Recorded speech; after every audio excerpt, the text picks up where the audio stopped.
Hello, everyone. I'm Tommaso. I run the Word Anvil Publishing.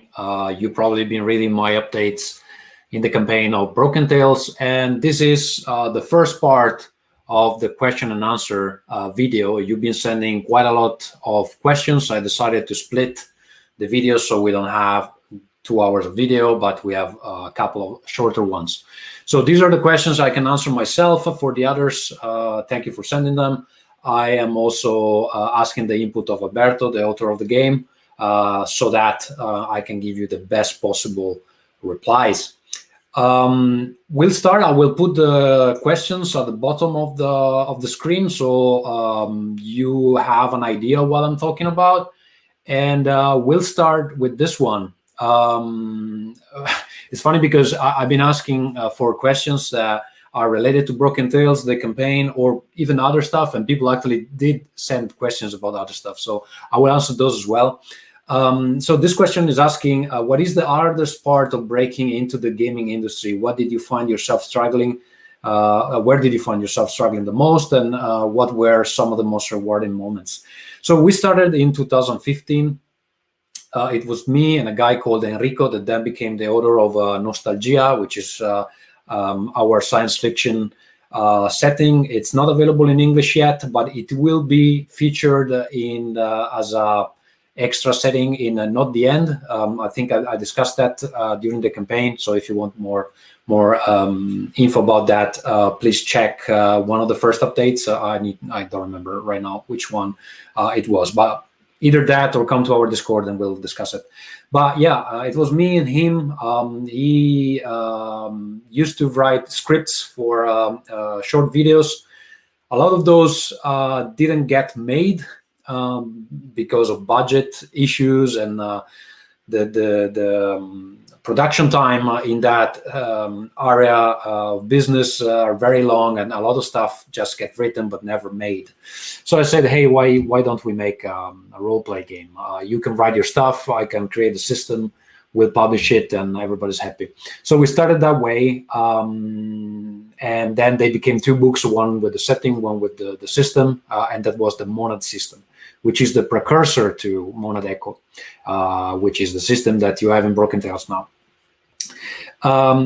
So we launched a Kickstarter. It was only in Italian. At the time, it was one of the most successful Kickstarter just in Italian. A few people were trying the Italian and English, but it didn't explode yet at that time. I think we're seeing Italian campaigns having a lot more success right now. And yeah, so that was rewarding. We saw that there was interest for this stuff. And then we started planning, okay, what do we do next? Where do we go? And then we started attending events. We started to plan the future expansions for Nostalgia, expansions for the system, other settings, etc. And the truth is that for a few years, it wasn't even a real company. I was doing it through my own business account, let's put it that way. The truth is that we invested so much money in it, and we could barely make the expenses back. So it was a very expensive hobby. We would sell the games, like people were interested, we would sell the games, but just illustrating them and having the editors and printing the stuff and then attending the events. For example, I would have to take, well, everybody, actually the team, actually. A lot of friends were coming with us, like everybody had to take holidays from work, so you wouldn't get the salary that way, or I'm a freelancer, so if I don't work, I don't get the salary. And then if I take holidays to go to an event to sell games, I'm not getting the salary of my job. I need to actually sell the games, you know.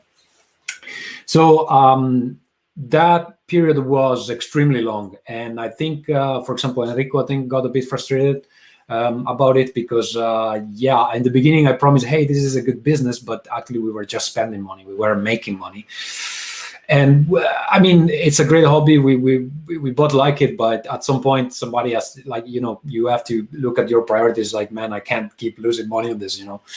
And so, but I persevered with other friends in the team and other collaborators, and I think I had a strong vision of where I wanted the World Anvil to be, and I think now it's finally happening.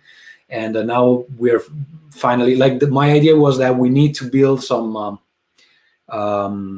good foundations on the Italian market. We need to understand how to make the games, how to sell the games, how to market the games, how to do the playtesting, how to get a community involved. And then only when we're ready, we jump on the English market, and that's what we did. And I'm sorry if I'm waving my hands a little too much. That's what Italians do.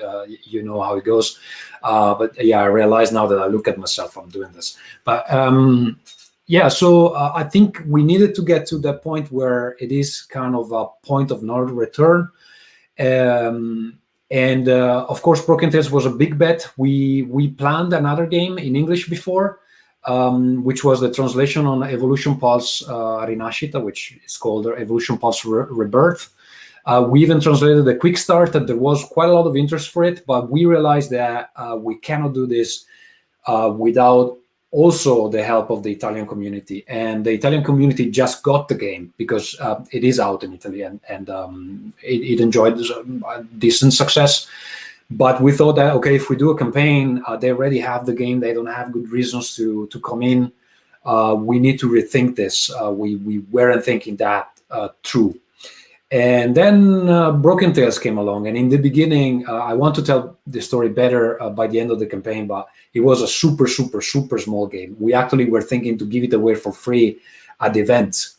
And then COVID happened and events got canceled. And then we started to think, okay, what are our next projects? Hey, what about that Broken Tales? What could we do? And the idea was still to make something small, maybe for this zine competition they have on Kickstarter. And then Daniel started sending some artwork ideas, and we were like, "Whoa, wait a second, we can do something else with this. This is already much better than we thought."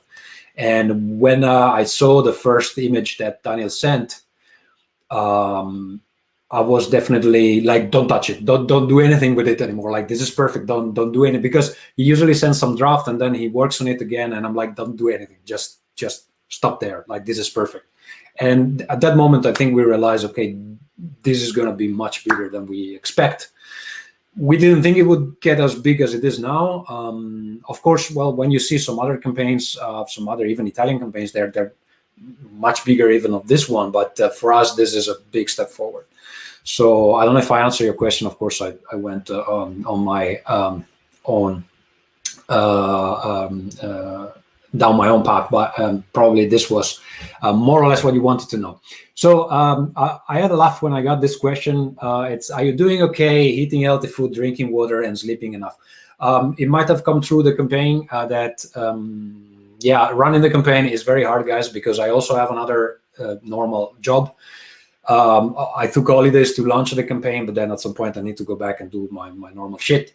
And running the campaign, it's hard. Like I averaged 19 hours a week, 19 hours a day for the past week.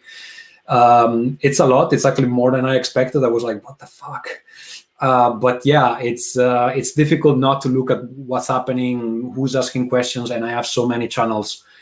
There's Discord, WhatsApp, Facebook, Telegram, emails, Messenger, and I want to make sure that everybody everybody questions are addressed. So yeah, it's been intense. Of course, now it's slowing down a bit. I'm expecting that it will ramp up again towards the end. I am eating healthy. Thank you very much. I've been eating healthy for a while now. I make a point out of that. Drinking water, maybe I could drink more. I have a bottle here. And sleeping enough. Sleeping has always been an issue, even before the campaign. It's been an issue for a year. For years, I'm not great at sleeping, but I tell myself that all great tormented artists are like that, so that's why. All right, back to the game. Will you be doing video tutorials on gameplay? I'm not 100% sure I understand the question, in the sense that we already have one actual play where you can see how the game is played. We have been discussing having at least one video that explains the roles or the checks, how you want to call them. a bit better in a visual way, because we can see that some people get a bit confused there, because in this game, especially in Broken Tales, when you roll a die, if the die rolls a 1, it's a failure. Any other result you get on the die is a success. Some people get confused and they start adding the dice together, and sometimes I'm a bit baffled, because that's not what the rules say, but people tend to do it naturally. So we were thinking that maybe we can have some kind of visual representation of how a check would go and what are the possible scenarios. I think my business partner Luca already started doing something like that, but I'm not sure at which stage that is, because he also has a regular job and we're trying to do everything at the same time. So be patient, but yeah, I think something is coming. And if you need tutorials for something specific, let us know, because I'm not 100% sure what you guys need. So please tell us. The next question would be, what is an important, essential difference between making a good tabletop RPG versus video game or board game? So I do work in video games. I do marketing. So I'm not a programmer. I'm not a designer.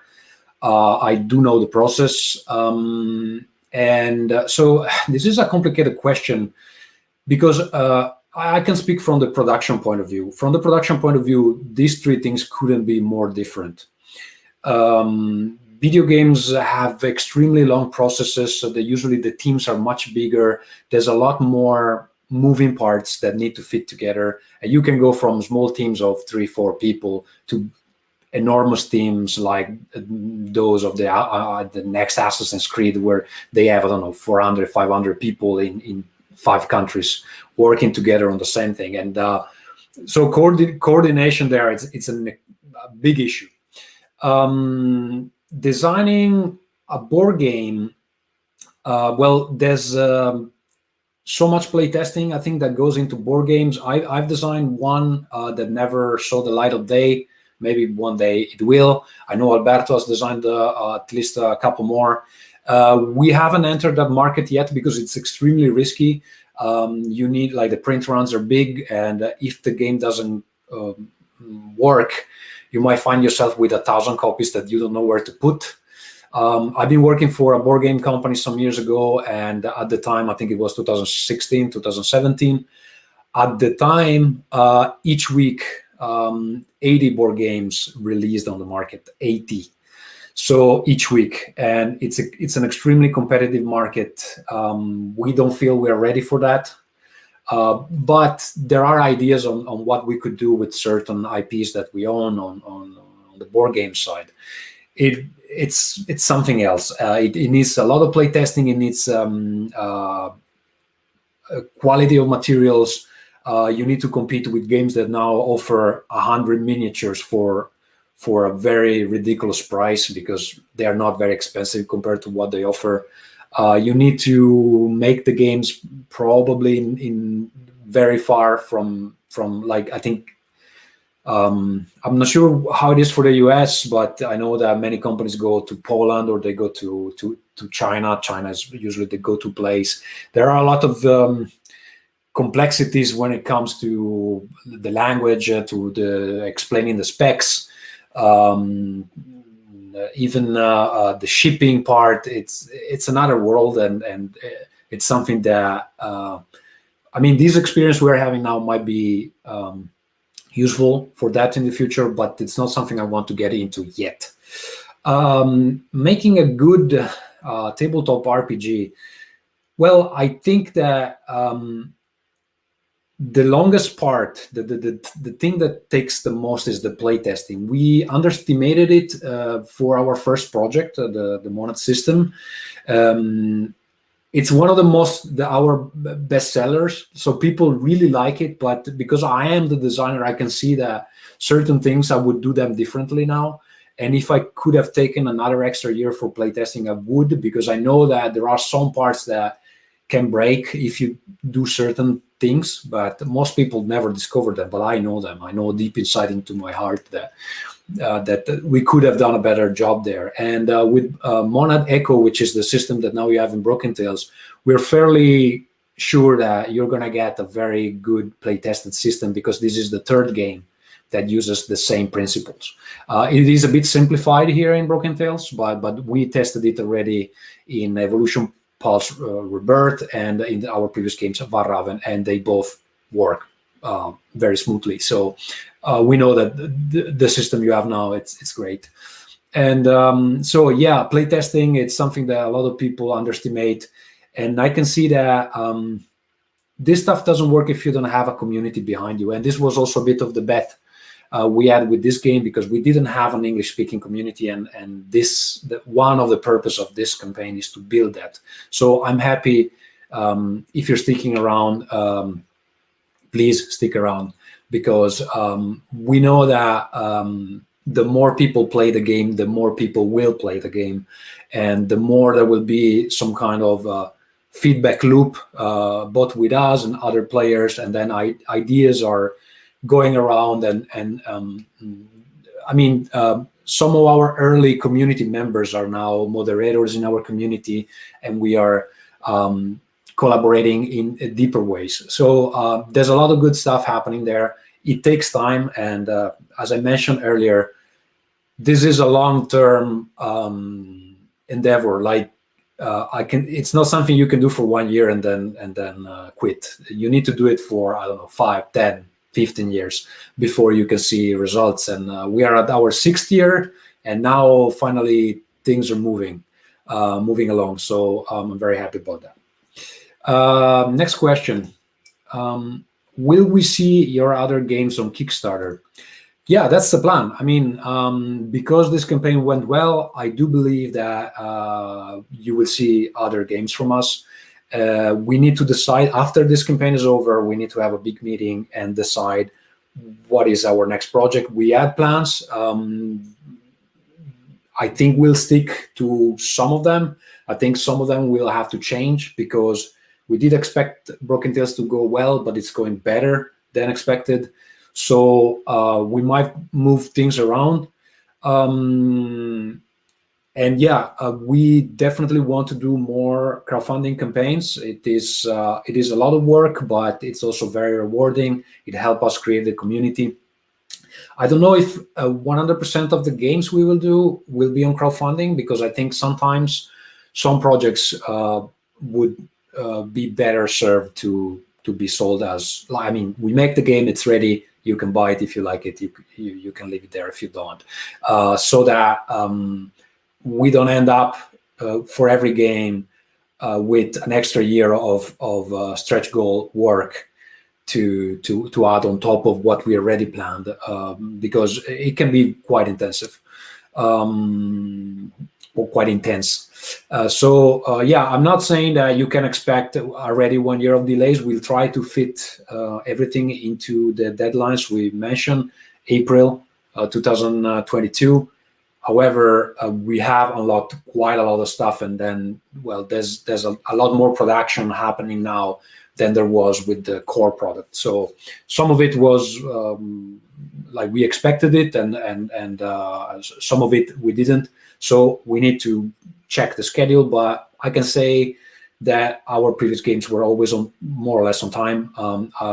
You can see behind me some covers of our previous game, Varraven. That has been done for at least a couple of months now. The digital materials have been done for a couple of months now, and the delivery would have been this month, but it's still at the printer. So we're waiting on the printer, but the game is done. So I think we more or less stick to the schedule. We'll do our best, even here, and at the very least, you will get the digital materials as soon as they're ready. Okay, the last question for today. I think I already recorded 20 minutes, so the purpose of this Q&A seems more or less satisfied. It was a super long question. I tried to boil it down to the basics. Will you expand the game? Are other lesser known fairy tales under consideration?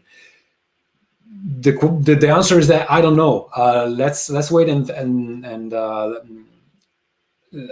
let us finish the campaign. We think that by the end of this campaign, you will have a lot of material, like a lot. And it might be enough for most people. And then we also want you to break some fairy tales, maybe from your country, or create some dark presences from lesser known fairy tales.